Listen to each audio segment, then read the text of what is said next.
The pod smelled like burning wire and recycled air, and I was already writing. The report: my name is Mara Voss, Staff Sergeant, Merchant Defense Corps, assigned to the freighter Endurance. I say was because the Endurance no longer existed. 3 minutes ago it was a working cargo ship.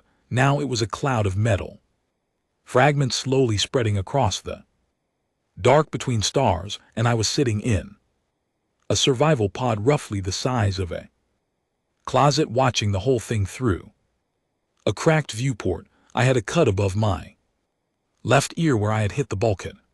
During the explosion, I had a broken thumbnail from jamming it into the emergency release on the pod hatch.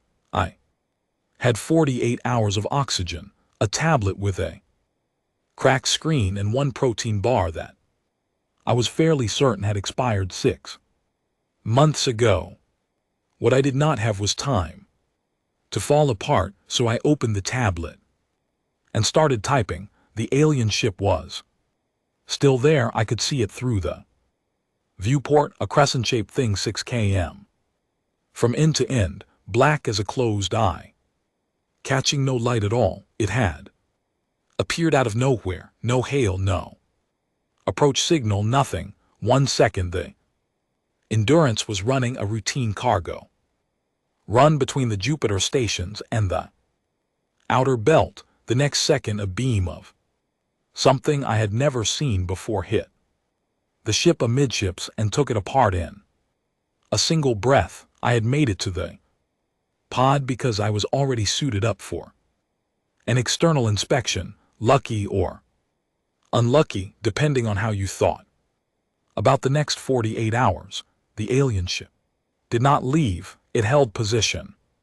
I watched it the way you watch a large dog that has not decided what it thinks of you yet. Then the comm crackled. The voice that came through the speaker was not quite human, but it was speaking English carefully, precisely, the way a person speaks a language they have studied but never truly loved. The words were correct. The meaning behind them was not interested in being kind. Attention, survival unit, the voice said. You are speaking with Admiral Vankarath of the Dominion Advance Fleet. Your vessel has been catalogued and removed as an obstruction. Your species has been assessed. Classification Class 2 nuisance. Recommended action systematic reduction. You are being informed as a courtesy. No response is necessary. I remember thinking that the translator must be very good because it managed to make courtesy sound like an insult. Systematic reduction, I said out loud to nobody. I wrote it down on the tablet. There was a pause. I think they expected silence or crying or a burst of radio static as I tried to send a distress call that nobody would receive in time. I did not do any of those things. I pulled up the structural assessment I had started before everything went sideways and added a new section at the top. I noted the type of beam weapon, the charge cycle I had observed before it fired, the approximate range, the way the Endurance had come apart, aft section first, which told me something about where the beam had actually hit. Old habits, soldiers make notes. I was a decent one. The comm crackled again, and this time there was a visual feed. The face on the screen was not human. The Admiral looked something like a lizard that had decided to grow too tall and too thin, with flat, pale eyes and a ridge of dark scales running from the top of the skull down to the neck. He was wearing what I assumed was a dress uniform, layered and dark, with geometric markings on the shoulder that I had no framework to read. He looked at me the way you look at a small rock you have just noticed on your doorstep. You are recording, he said. It was not a question. Yes, I said. There is no One to send it to. There will be, I said. He looked at me for a moment. Longer.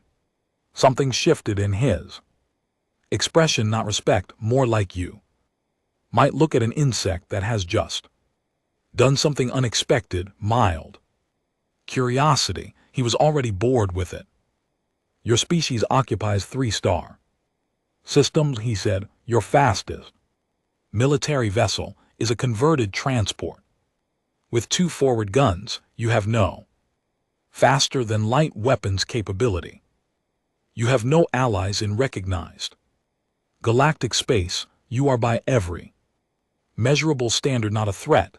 Then why are you telling me all of this? I asked. That gave him a fraction of a pause. Just a fraction. Protocol, he said. We inform. It is more civilized than simply acting. I looked at the cloud of metal outside the viewport that had been my ship 12 minutes ago and decided not to comment on that. I finished the sentence I was typing. I looked up at the screen. Is there anything else? I asked. You may use your remaining time however you wish, the Admiral said. It is not our custom to interfere with last moments. We are not without grace. I nodded. Slowly, I thought about the 23 crew members of the Endurance who had not made it to escape pods. I thought about Karen, the second mate, who made terrible coffee and always had a card game running in the break room. I thought about old Pete Donnell, the chief engineer, who had 3 grandchildren and a photograph of them taped to the inside of his locker door. I thought about a lot of things in about 4 seconds. Then I looked at the Admiral and I said, congratulations, you just started a war you cannot win. Screen went quiet. The Admiral did not laugh immediately. He processed it. First, the way you process a joke told in a foreign language, searching for the part where it becomes funny. Then the laugh came low and slow, like something turning over in a deep engine room. 2 officers behind him made sounds I could not identify, but which translated clearly enough in context. You are one person, he said in a bark. Yes, I said, and I am writing everything down. He looked at me for 3 more seconds. Then the screen went dark. I sat back in the pod chair and listened to the hum of the recyclers and the distant cooling tick of the hull. My hands were not shaking. I noted that with something like professional satisfaction. Then I kept writing. The thing about being a soldier, the real thing that nobody tells you until you have been one long enough, is that fear does not go away.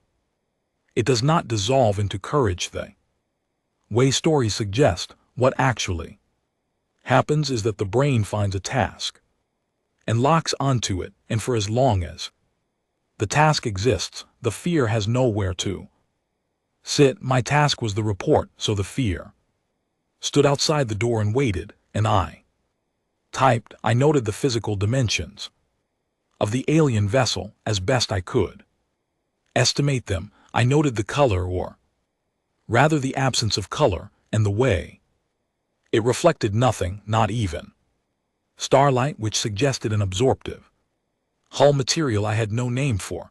I noted the weapon discharge signature, the charge time, the single-shot elimination of a vessel roughly 400 m long.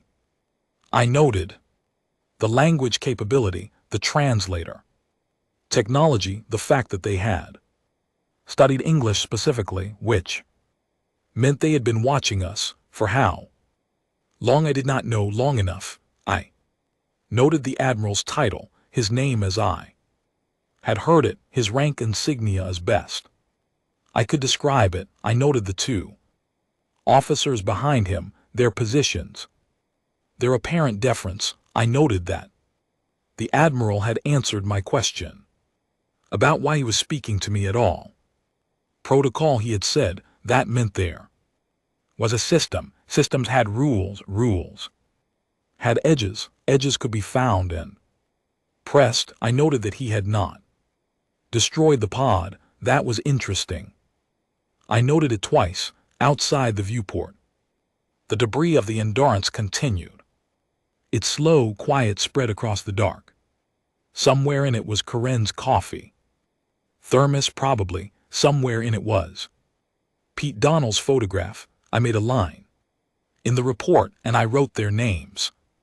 And then I wrote the names of every other crew member I could remember, which was all 23 of them, because a good soldier knows who she is responsible for. Then I set the distress beacon to pulse on a tight frequency toward the inner system relay, leaned my head back against the headrest and waited.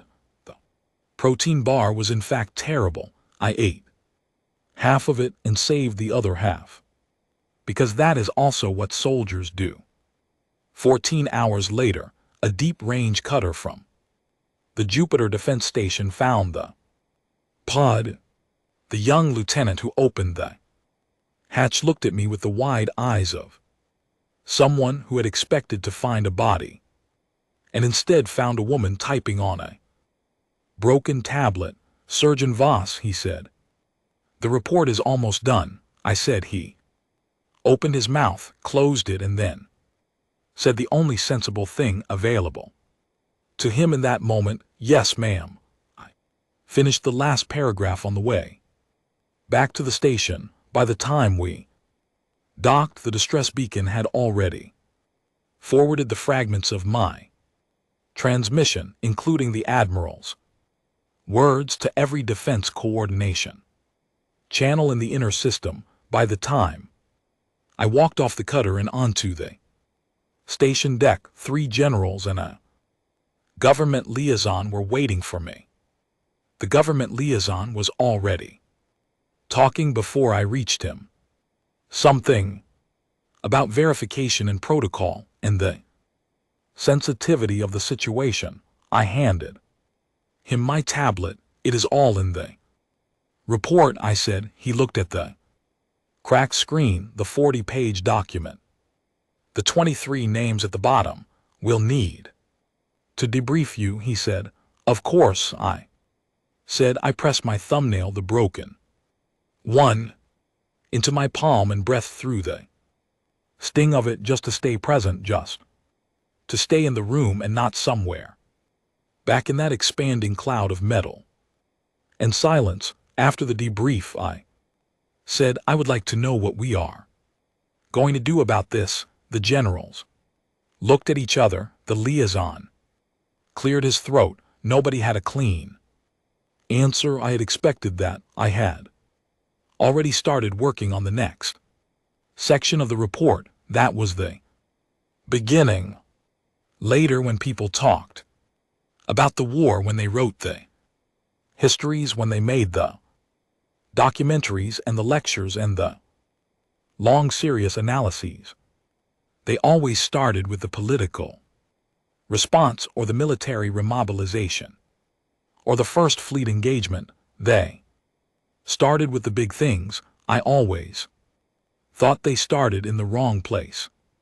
The beginning was a pod, a cracked tablet, a protein bar that tasted like cardboard and disappointment, and a woman who was too tired and too angry and too trained to do anything except write it all down and keep going. Admiral had been right about one thing. I was one person in a box. He had been wrong about what that meant. The Hegemony Council chamber was a sphere large enough to hold a small city, and it smelled like 37 different kinds of atmosphere, all trying to coexist in the same room. I noticed the smell before I noticed anything else, because it was the kind of thing your body registers before your brain catches up. Not unpleasant, just deeply, completely alien, like standing in a greenhouse that had been designed by a committee that had never seen a plant. My name is Mara Vass, and 6 weeks after floating an escape pod above the debris of my own ship, I was standing on a floating platform in the center of the most powerful governing body in the known galaxy, wearing my dress uniform, which I had pressed twice the night before, and still could not get the left shoulder seemed to sit correctly. Nobody had invited humanity to the hegemony council. We had not known it existed until 4 weeks before this meeting, when the galactic diplomatic channels, which we had also not known existed, opened a formal line to Earth's government with a single message. It said roughly translated that the council was aware of the recent incident involving a Karath Dominion vessel and a human freighter, that the council wished to address the matter, and that a human representative would be permitted to attend a session as a non-voting observer. Non-voting observer. I read that twice when the liaison showed it to me. They want to watch us be told our situation. I said, that is not exactly how the diplomatic team is framing it. The liaison said, how are they framing it? He paused. As an opportunity. It is both, I said. The question is which one we decide to use. I was not supposed to be the representative. There were diplomats, people trained for rooms like this, people who knew how to stand still and speak carefully and not say things that caused interstellar incidents. The problem was that every diplomat we had spoke to the situation from a position of theory, because until 6 weeks ago, none of us had met anyone from beyond our own solar system. None of them had been in the pod. None of them had looked at Admiral Vin flat pale eyes and heard the words systematic reduction delivered like a weather forecast. I had, and when the generals and the council and the long serious meetings had run their course, the decision came back to me, because I was the only human alive who had spoken directly to a Karath officer and not said something regrettable. You are going to represent humanity, the head of Earth's Defense Council told me. Not as a soldier, as a witness. What's the difference? I asked. A soldier argues, he said. A witness tells the truth. Those aren't mutually exclusive, I said. He looked at me for a long moment. Try to remember which one you are while you're in the room. The platform I stood on was roughly 10 m square, suspended in the middle of the chamber by a mechanism I could not identify and had decided not to think too hard about. Around me, at different levels and positions, floated 36 other platforms of varying sizes, each one holding the representatives of a different species. Some of them I could see clearly, some of them were behind glass or behind environmental barriers. Some of them I could not look at directly, because whatever was on their platform was beyond what my brain wanted to categorize in a public setting. I kept my eyes forward and my hands clasped behind my back, and I looked at the center of the chamber, where a raised dais held a figure I had come to understand was the council moderator, being from a species called the Earth, tall and slow-moving, with a face built for patience, if faces could be built for things. The platform directly across from mine held the Karath delegation. Ambassador Greg Salon was not the admiral. He was, if anything, more composed than the admiral had been, which is to say, he was more composed than anyone I had ever met. He was tall and still in a perfectly fitted uniform, with those same flat pale eyes that gave away nothing. He looked at me the way you look at furniture, not unkindly, just without any of the consideration you extend to things that can look back. He had submitted the Dominion's formal position to the Council before I arrived. I had been given a summary. It covered 3 main points. Humans occupied 3 star systems with no strategic significance. Humans possess no faster-than-light weapons capability. The Dominion's action against the Endurance had been within established galactic norms for Class II species.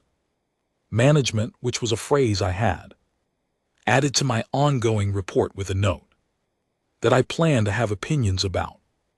Later, the council moderator began the session in a language which I did not understand. My earpiece translated. He was establishing the record, confirming representatives, noting that this was an extraordinary session convened at Dominion request and that the human representative was attending in observer capacity.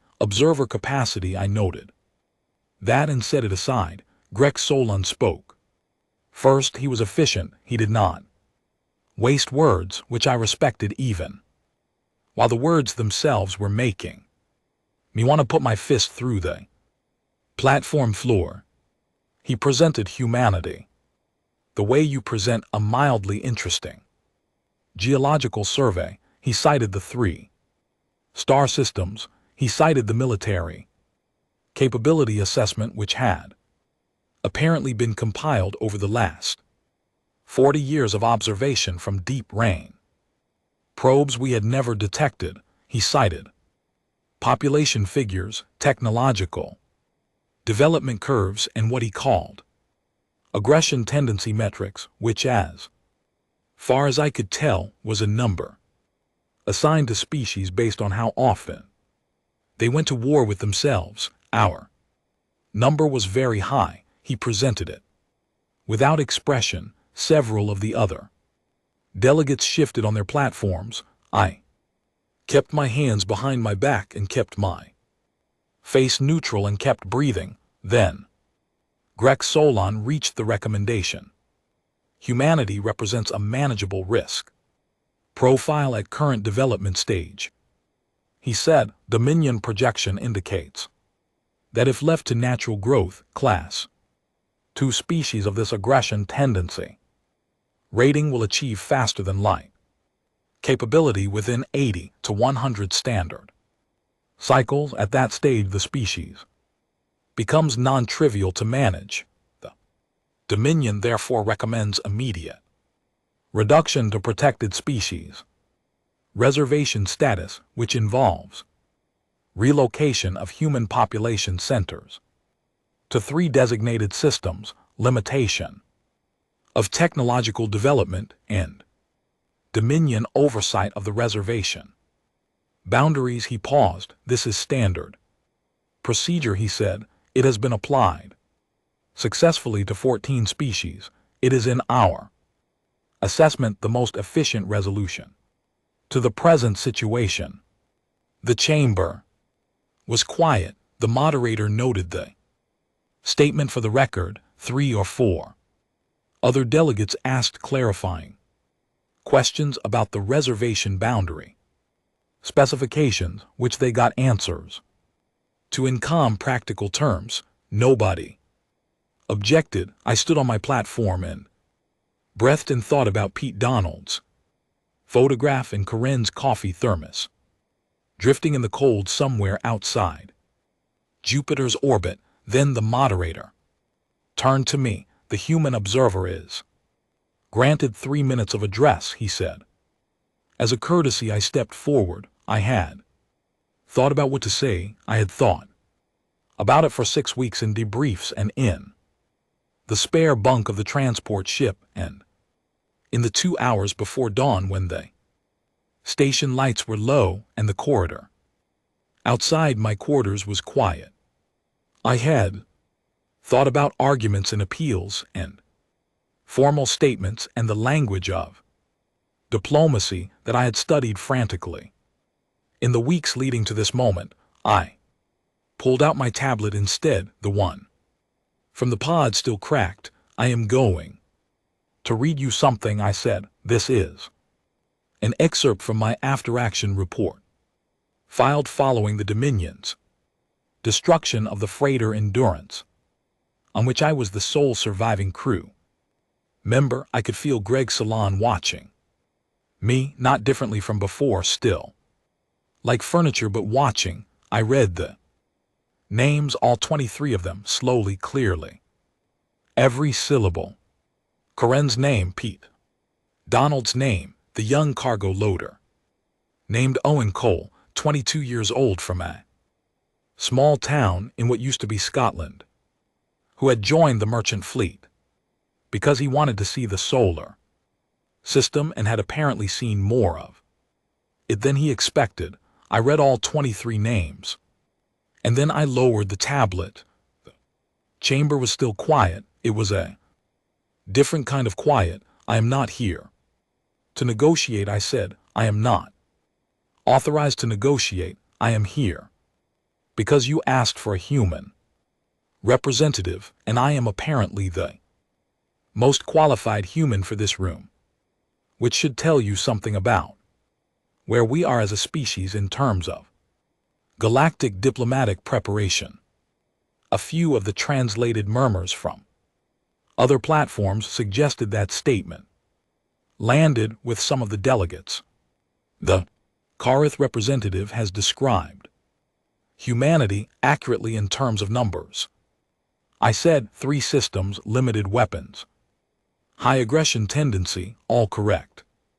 What the assessment does not include is context, and context is everything when you are trying to predict what a species will do.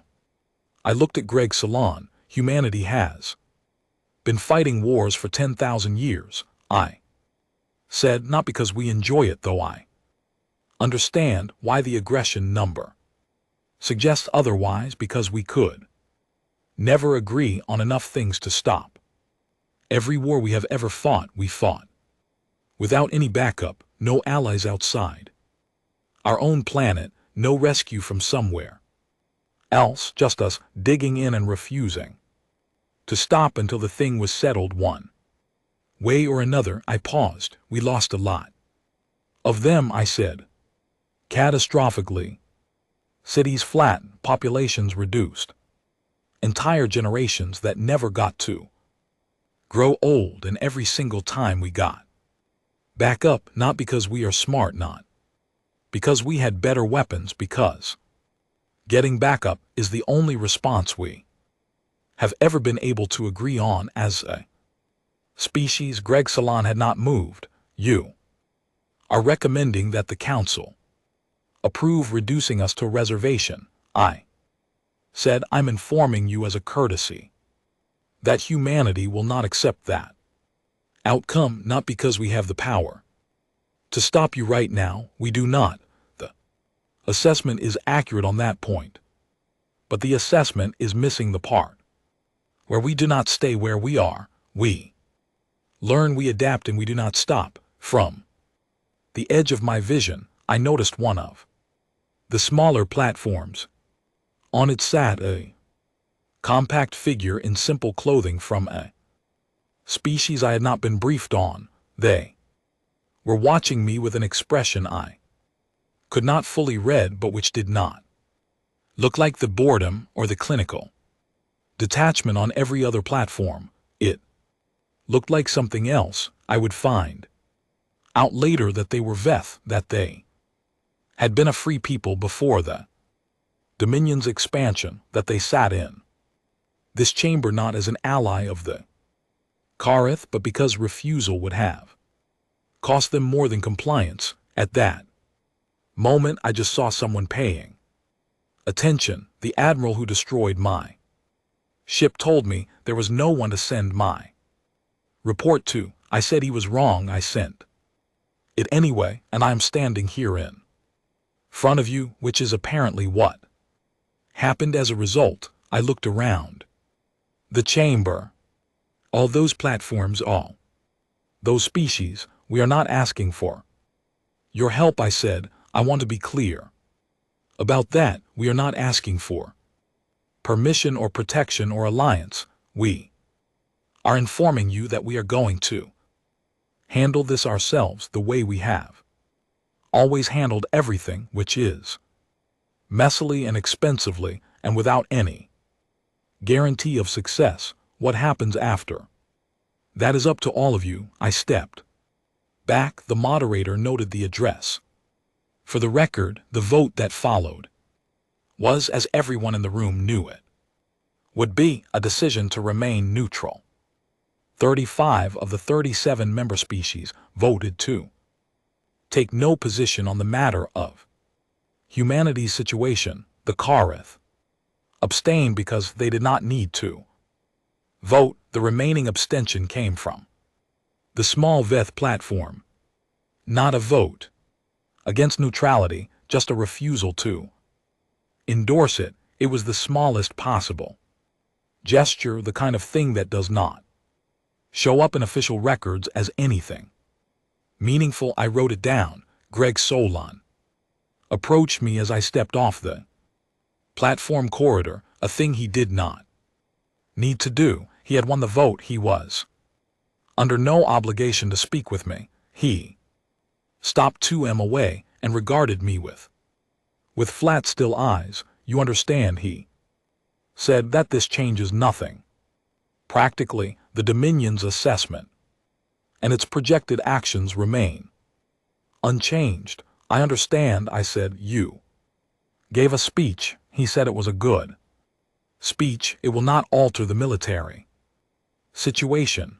No, I said, it was not for the military situation. He considered that for a moment.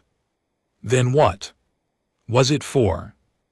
I nodded at the corridor behind him in the general direction of the Veth platform. Ask them in a year, I said.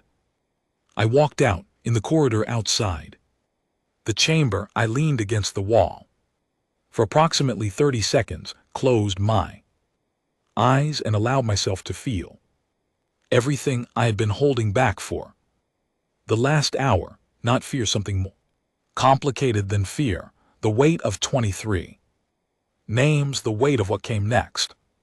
Then I opened my eyes, straightened my shoulder seam, still not quite right, and started walking toward the docking bay where my transport was waiting.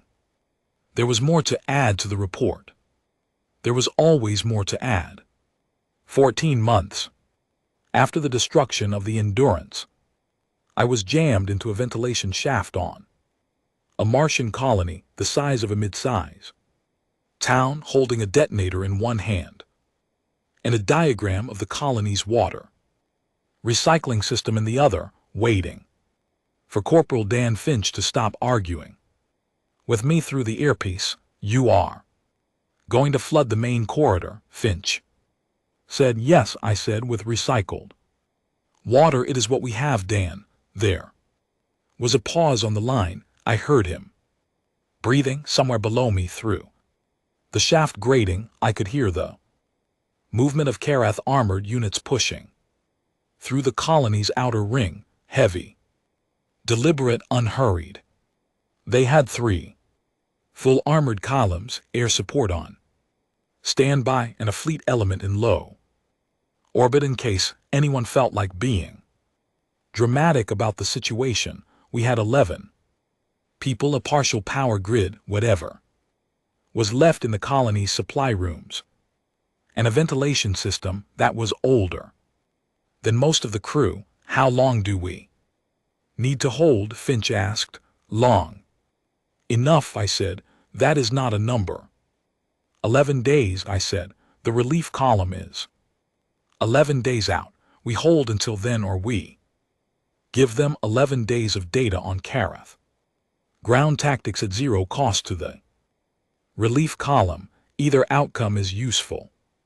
Another pause. You plan for us not making it, Finch said. I plan for every outcome, I said. The plan where we make it is the one I prefer, but the data is worth collecting regardless.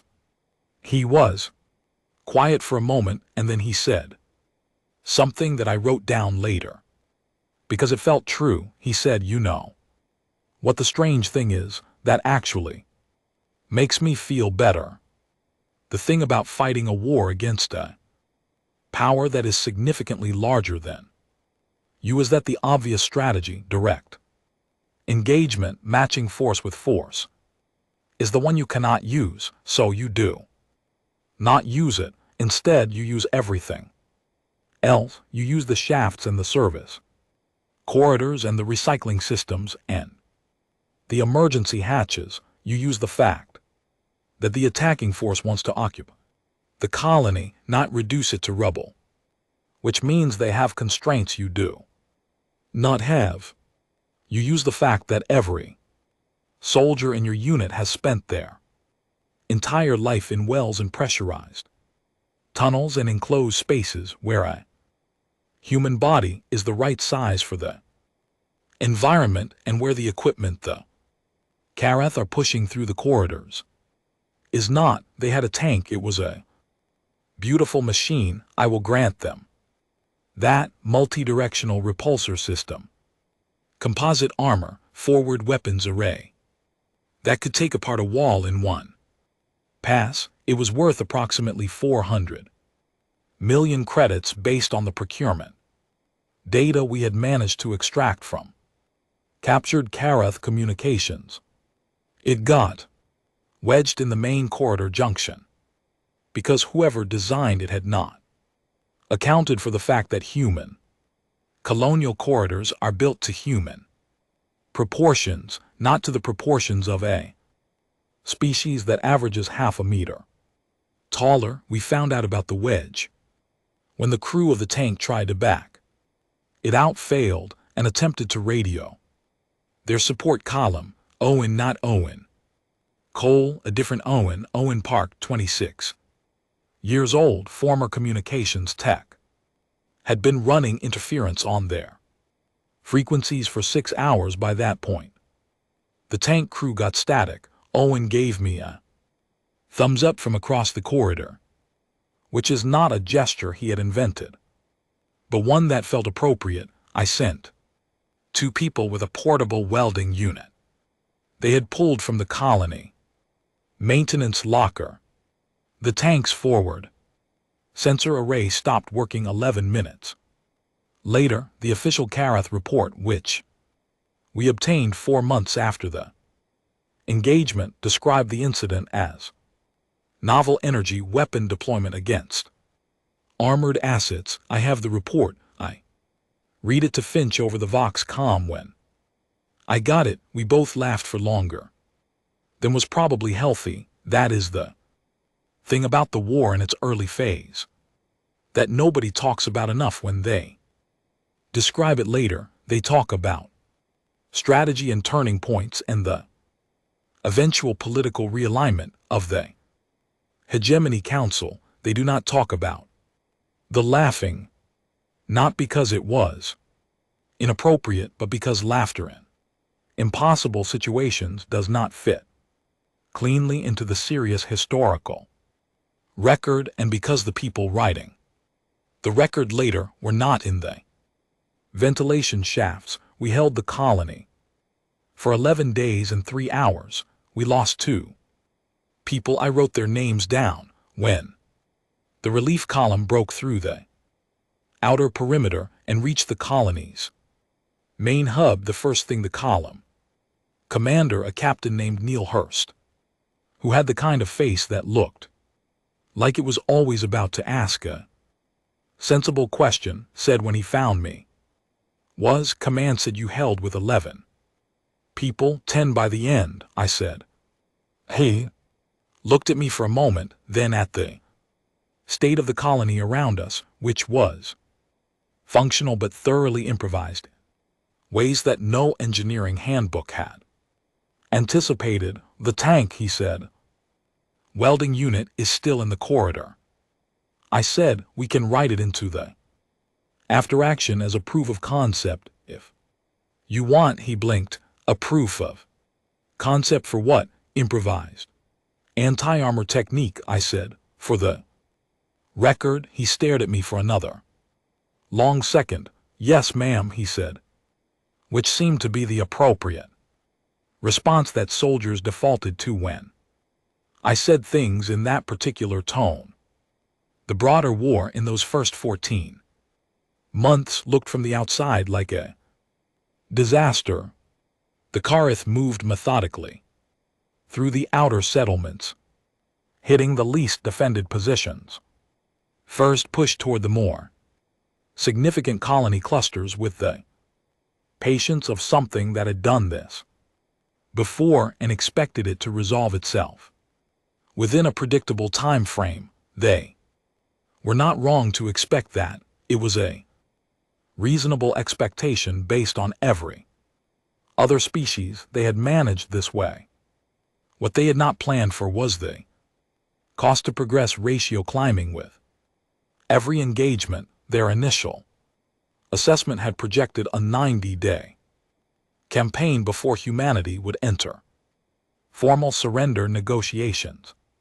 At day 90, they had taken 3 outer settlements, lost 47 units of equipment, to causes ranging from combat damage to environmental interference to what one report described as unexplained structural failure of multiple systems, and had not reached a single major population center.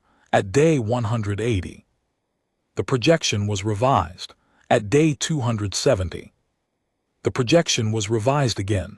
I heard about the revisions through channels, captured transmissions, intelligence from sources I was not yet authorized to discuss. Each revision carried the same careful, clinical language the Kareth used for everything, and I could read in the very precision of that language the thing they were not saying directly. The thing was, this is taking longer than it should. That was not victory.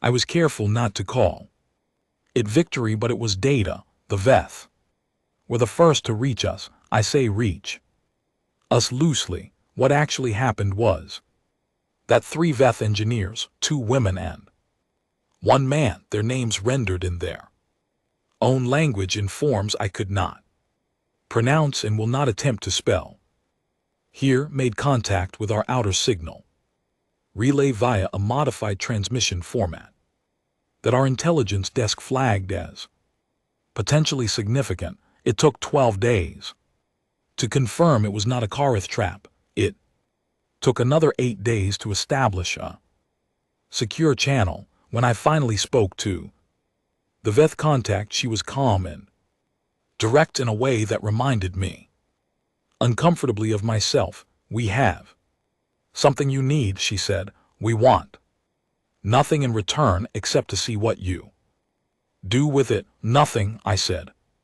We want to see if it is possible, she said, to stop them. I thought about that, and if we fail, then we have lost nothing.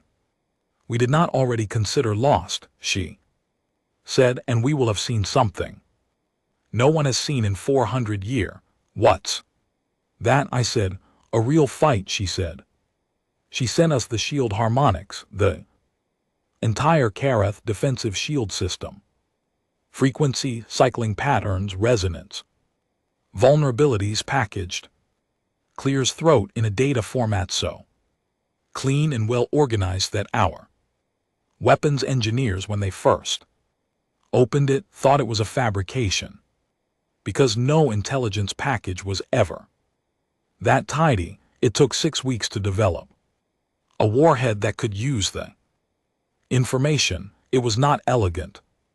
It was not the kind of weapon that would end up in a museum someday as an example of brilliant engineering. It was, by the honest assessment of the team that built it, a rough solution held together by ingenuity and deadline pressure. It worked. The first test was against a Kareth heavy cruiser that moved into engagement range of a human destroyer group near the outer belts. The destroyers were outmassed, outgunned, and running on the assumption that this was going to be a bad day in a long series of bad days. Then the torpedo hit. The cruiser amidships punched through The shield that should have stopped it. Cold and did the damage it was supposed to do. The cruiser pulled back, not destroyed, not even crippled, but it pulled back, which was something no Kareth vessel had done in the entire 14-month war. The destroyer group's captain sent a single-line transmission up the chain. It said that worked. I was in a briefing room when the transmission came through. Someone passed it to me on a screen. I read it. I put the screen down. I breathed. Then I wrote it in the report, the official Kareth communication to their high command, intercepted and decoded 3 months later, described the torpedo incident as anomalous and requested full technical review of shield system integrity. The review, by the time we saw it, had already been escalated twice. The language remained clinical, as it always did, precise and measured, but somewhere in the careful, formal Kareth phrasing, under the layers of military protocol and species pride, I could read the shape of a feeling they did not have a word for in the translation database. I had a word for it. Supered panic, not yet, but surprise. And under the surprise, something just beginning to sharpen at the edges. Something that in a human would have looked like the moment you stop assuming the outcome and start paying attention to the actual situation in front of you. I made note of it in the hegemony council chamber 2 days after the torpedo test results circulated through the intelligence networks of 15 different species. There was a 48-hour period of unusual quiet. No formal communications, no session announcements, nothing moving through the standard diplomatic channels.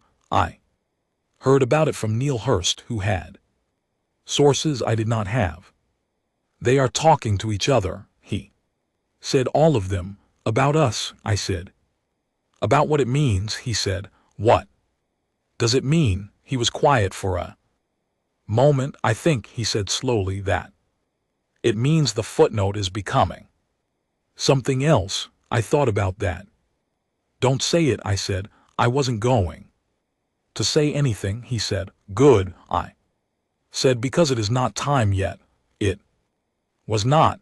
14 months in, 2 good pieces of news, a war that was still very much ongoing and very much costly, and the beginning of something I was not ready to name, but it was real. The thing Grek Solon had dismissed in the council chamber, the thing the admiral had laughed at in that first transmission, was real, and it was building, and the galaxy was starting to notice, and in a ventilation shaft in a Martian colony, in the cold and the dark and the recycled air, 11 people had held a line.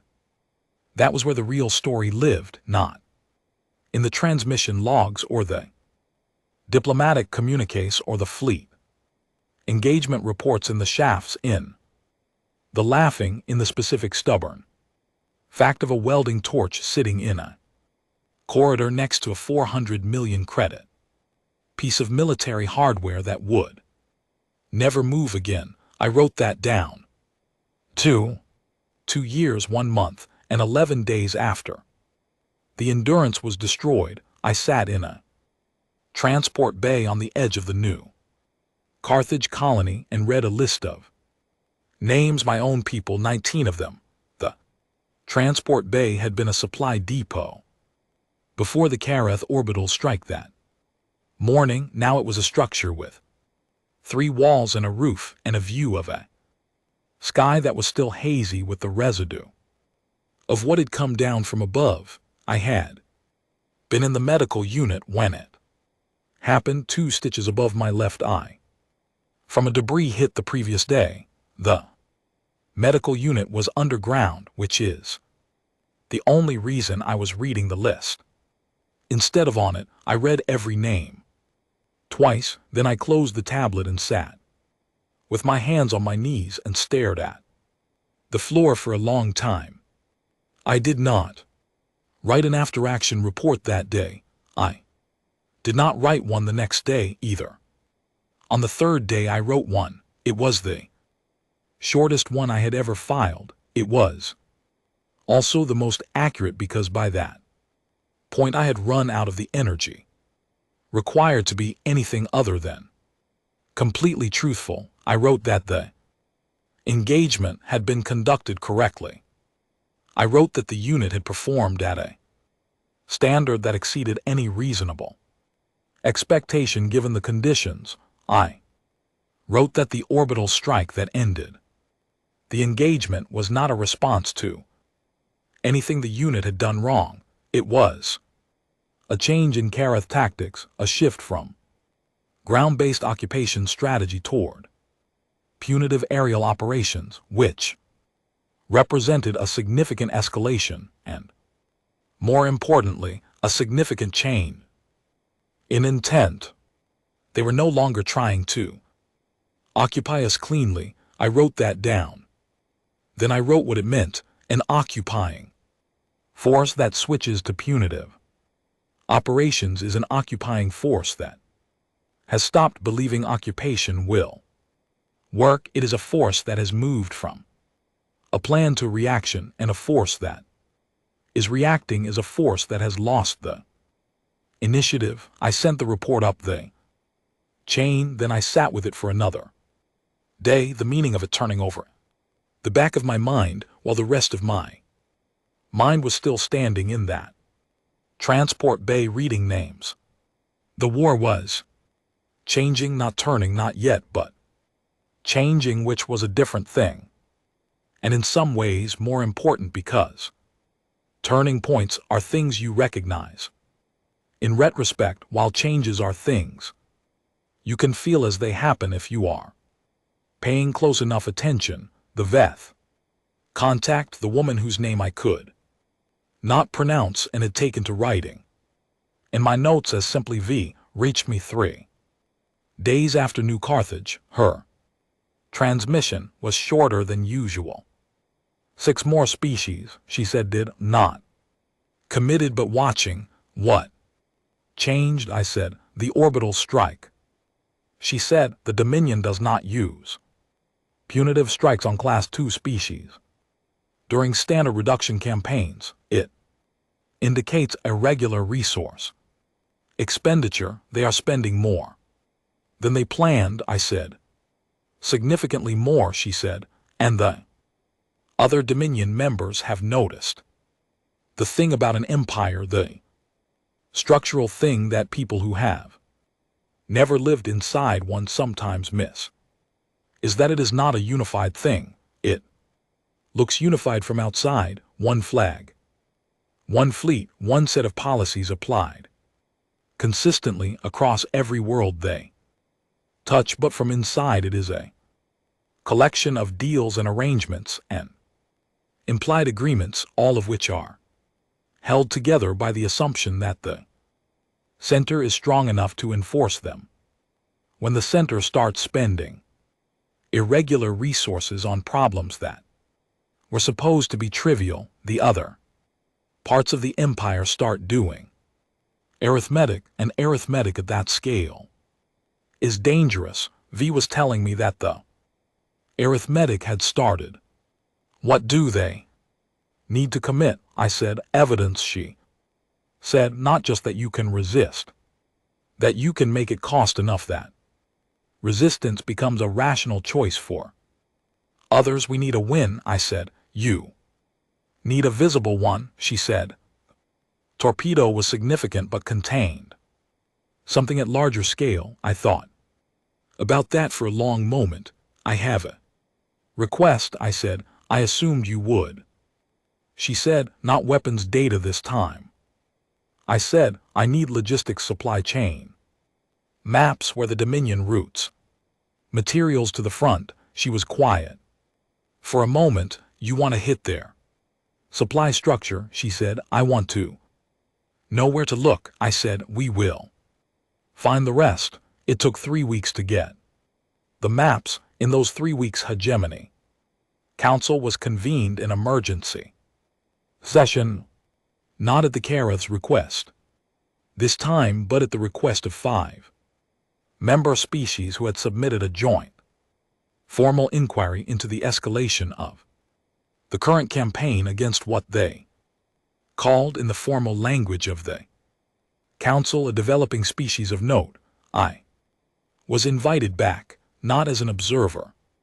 This time, the invitation specified representative status, which meant a seat, which meant a vote, which meant something had shifted in the official math of how the council was counting things. I wore the same uniform. I got the shoulders seam right this time. Greg Sulan was already in the chamber when I arrived. He watched me cross to my platform with an expression that had changed from the first session.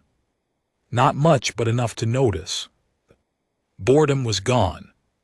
In its place was something that I recognized from debriefs with officers who had just received information that did not fit their existing model of a situation. He was recalibrating. The session was formal and long and covered many items I will not detail here because they involve the internal political arrangement of species whose situations I do not have the authority to speak. For what I will say is that by the end of it, the Kareth's request to have the Council formally endorse the ongoing reduction campaign was denied, not countered, not overturned, denied, which meant the Council declined to vote on it at all, which in the formal language of the body meant that no consensus existed on the matter, which meant the Dominion was operating without the Council's political backing. For the first time in over a century, it was a small thing. It would not stop a single Kareth ship. It would not bring back anyone on the list I had read in that ruined supply depot, but it was a crack hairline thin and something that the Dominion had assumed was solid. Greg Salin approached me after the session. "You have been building this," he said, "since the first council session." "Yes," I said. "The speech was not for the vote," he said. "The vote was always going to be neutral. The speech was for the other species in the room."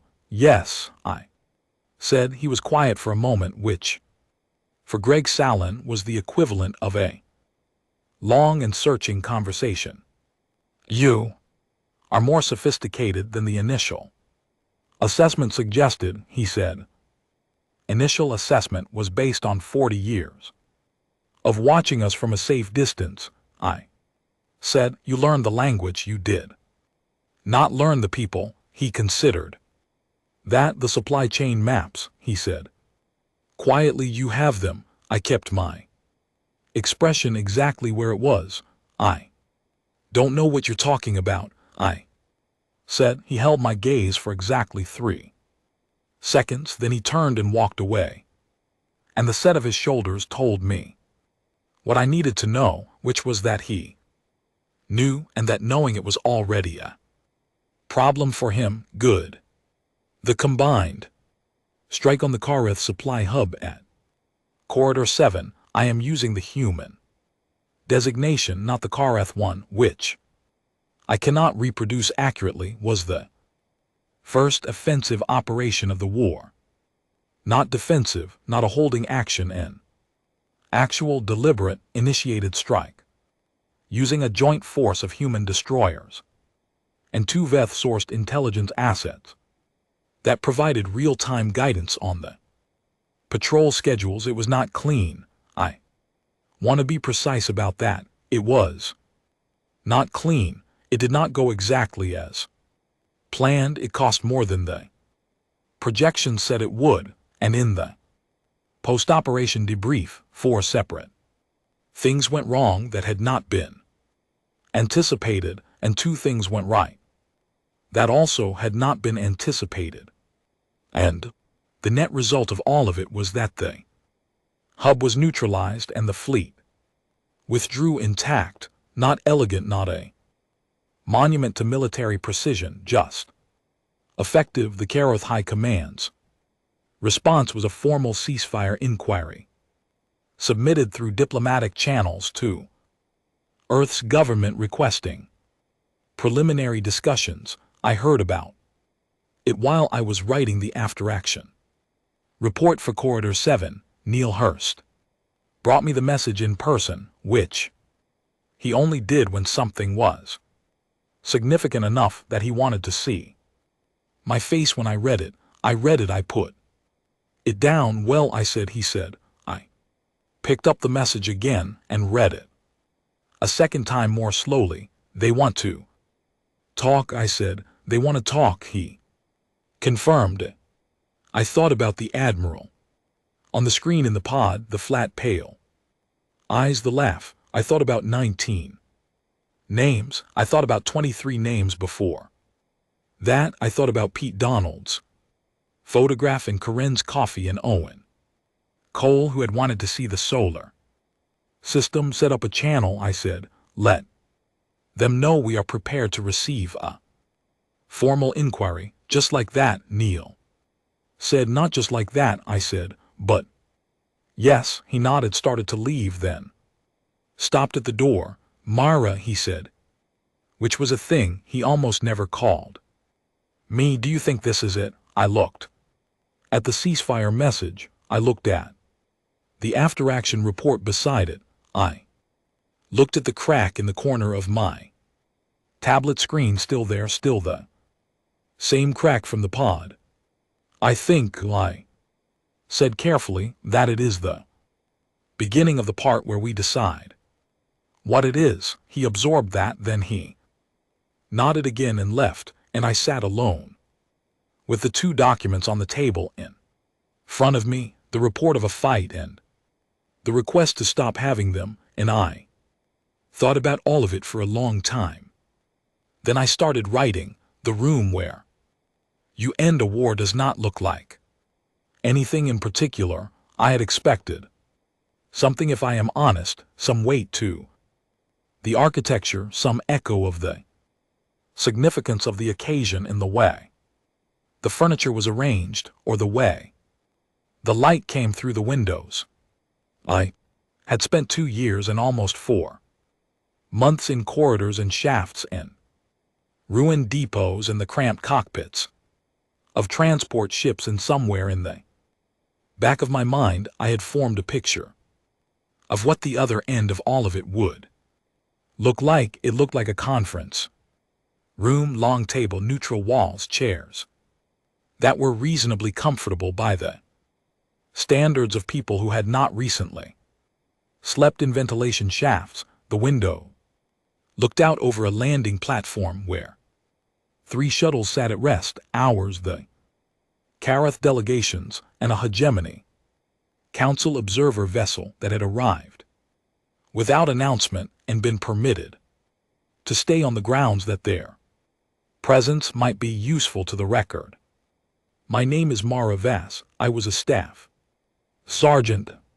I am now a colonel, which is a promotion I received 4 times in the last 2 years, in a process that I had very little input into and was mostly too busy to acknowledge properly. I sat at one end of the conference table with 2 generals, 1 diplomat, and a legal analyst named Clara Webb, who had been awake for 36 hours and was holding a cup of coffee like it was the only anchor keeping her connected to the physical world. Across the table sat the Karoth delegation, 4 of them. Greg Salon was not the head of it. That was a Karoth official I had not met before, a figure called Senior Voice Venereth, whose title translated roughly as Chief Negotiator, and whose demeanor translated even more roughly as someone who would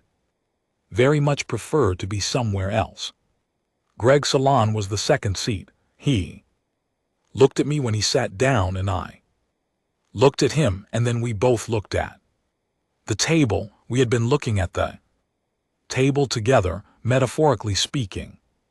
For 2 years, the first 3 days of negotiation were technical ceasefire, boundaries, monitoring protocols, the status of territories currently under dispute. Clara Webb handled most of it, because that was her actual job and she was formidably good at it in the specific focused way of someone who does not let tiredness change the quality of the work. I sat and listened and spoke when I was asked to speak and let the process be the process, because the process existed for a reason and I had spent enough time working outside it to genuinely appreciate it when it was available.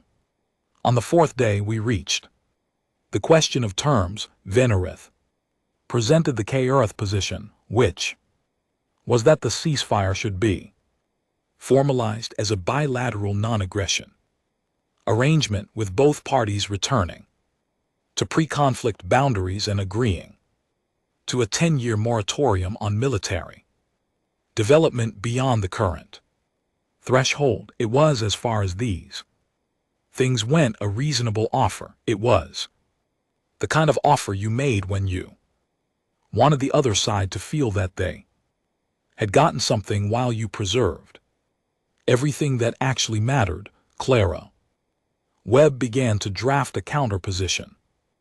I leaned over and said quietly, "I have the 3. She looked at me over her coffee cup. "The 3 things," I said. "The ones I want in the final document." She had been briefed on this. She had been briefed on it, and she had argued against it at length 6 weeks before in a room full of generals and diplomats, all of whom had concerns about its feasibility and its diplomatic impact, and the long-term relationship implications of entering a negotiation with demands rather than flexibility. I had listened to all of it. Then I had said that these 3 things were not negotiable and that everything else was. She had filed the paperwork accordingly. She said now across the coffee cup, "Are you sure this is the moment?" "Yes," I said. She put the cup down and presented the 3 terms. Humanity required permanent, irrevocable recognition of human sovereignty across all currently settled and future settled systems, not a negotiated boundary, not a renewable arrangement, a permanent recorded council witnessed acknowledgement that humanity was a recognized sovereign entity in galactic space, not a class, to manage species, not a protected reservation, and not subject to any form of dominion, oversight, or reclassification. The room was quiet. Humanity required the immediate and complete release of all species currently under dominion obligation contracts, the formal designation for what was in plain language a controlled status that limited a species' political and economic independence. This included the Veth and 11 other species across Dominion space.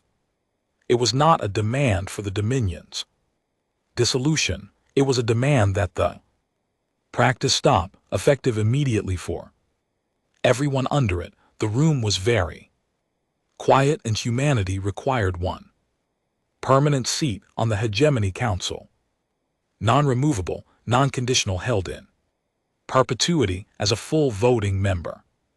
Venereth looked at the document. He looked at it for a long time. Then he said in the careful, measured Karath way that I had come to read quite well, "These terms are broad." "Yes," Clara said. "The second item," he said, "the obligation contracts. You understand that this is not a bilateral matter. This touches 37 member species of the Dominion." "Yes," Clara said. "You are asking us to restructure the framework of our internal governance in exchange for ending a conflict with a species that." He stopped. "That what?" I said. because that was the part I wanted on. The record, he looked at me, a species. That should not, by reasonable assessment, have been able to produce. This outcome, he finished, reasonable assessment, I said, that is in the report I filed from the escape pod. Someone told me there was no one to send it to. Venerith glanced at Grexillan, who was looking at the middle distance with the expression of a person reviewing a very long internal document. The terms are accepted, Venerith said. The word sat in the air of the conference room for a moment before anyone moved. Clara put her coffee down very carefully. One of the generals exhaled through his nose in a way that was not quite a sound. I wrote it down. We were not done. There were 40 more hours of session work to convert the acceptance into a formal document with all the specific language and cross-reference provisions and witnessed signatures that a legal instrument of that scale required. Clara Webb worked through most of it without sleeping, and I sat beside her for enough of it to be a useful presence. And at various points over those 40 hours I thought about many things. I thought about the ventilation shaft on Mars and Finch arguing with me through the earpiece. I thought about Owen Park giving a thumbs up in the corridor beside a tank that would never move again. I thought about V and the Veth and the clean, careful data package that had started everything changing. I thought about Neil Hurst standing in a ruined colony entrance with a question he had not expected to need to ask. I thought about the Hegemony Council chamber, a sphere large enough to hold a small city, and the Veth delegate on the small platform who had refused to vote for neutrality. I thought about 23 names and 19 names and all the names in between on the final day after the document was complete and the signatures were applied and the council observer had recorded everything as required by their protocol. The delegations filed out in stages. The Karath left first, which was fine. There was no ceremony required, no formal handshake, no photograph. The document existed. It was enough. When the room was mostly empty, Grexulan appeared in the doorway. He had not left with the others. He stood there for a moment looking at me across the length of the conference table, and then he walked back in and stood on the other side of it and said nothing for a while. I waited. I want to understand something, he said. Ask, I said. In the escape pod, he said, when you told the Admiral that he had started a war he could not win, you did not know that at that moment by any rational assessment. You did not know any such thing. No. I said, so what was it? He said, a threat of performance. I thought about that. When you are falling, I said, and there is no floor in sight, you do not know whether you will land safely. You genuinely do not know, but you already know what you are going to do when you hit, because there is no version of you that stops trying after the landing. There is just the trying over and over for as long as the trying is possible. He was quiet. The Admiral thought that not knowing the outcome would stop me. I said, it never occurred to him that not knowing the outcome was completely irrelevant to the decision. He looked at me for a long moment. No, he said slowly, it would not have occurred to us. He left. I sat alone in the conference room with the signed document in front of me. Through the window, I could see the Karoth shuttle lifting from the landing platform, rising smoothly into the afternoon sky. On the table, my tablet, the cracked one, the one from the pod. I opened it. The after-action report was still there. Still labeled First Contact Incident. Freighter Endurance, the document I had. Started typing in a closet-sized pod, while the debris of the ship spread out. Behind me and the recyclers hummed, and the protein bar sat in my pocket tasting like nothing good. I scrolled to the bottom. There was a line there, blank. Waiting. I typed the final entry. Status resolved. Date filed 2 years.